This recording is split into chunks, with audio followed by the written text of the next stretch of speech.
Is there a specific point of time when you have to start working on cybersecurity so that you can face the risk? Yes, it's called yesterday. It's something that, because until very recently, in corporate environments, cybersecurity has been an afterthought, because in the development of new products and services that are digitally based, it is frequently the priority is first get something out and then we'll secure it later. Those are understandable sort of factors, but what that approach results in is essentially a fundamentally insecure digital environment by default. And that puts many both companies and people at risk. And so essentially, every company is already behind in dealing with cybersecurity and dealing with cyber risks. Most specifically, they are behind in terms of viewing cyber risks in the context of business risks they already understand. And so, no, they should start yesterday. As you already mentioned, cybersecurity is really important for every kind of company.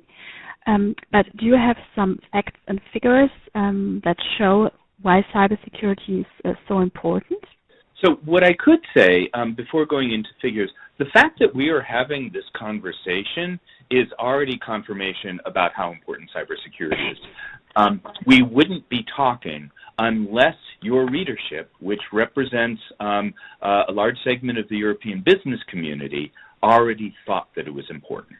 Now, there are lots and lots of statistics about and figures about the cost of cybercrime or the investment the companies are putting in. All of the numbers are big.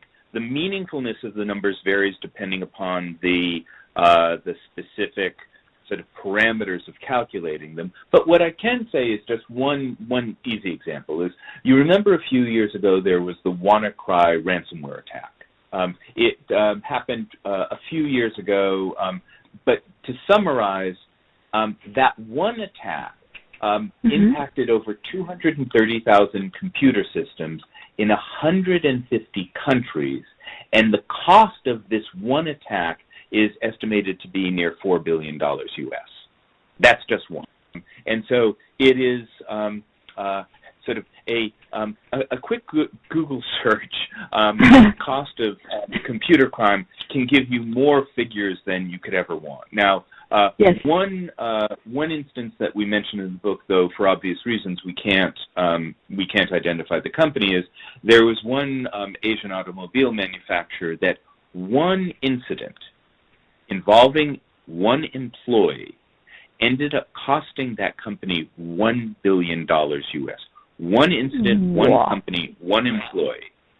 And again, the thing is, and this goes back to what we were talking about earlier in terms of the scale and scope of damage of a cyber attack versus other attacks, is that in this particular case, highly sensitive information was stolen digitally. To steal that same amount of information physically would have required lining up trucks to haul away all of the paper documents, something that would simply not be feasible. And just as with respect to taking out large portions of the electric grid, much easier with a cyber attack than actually ice storms or somebody pulling wires down.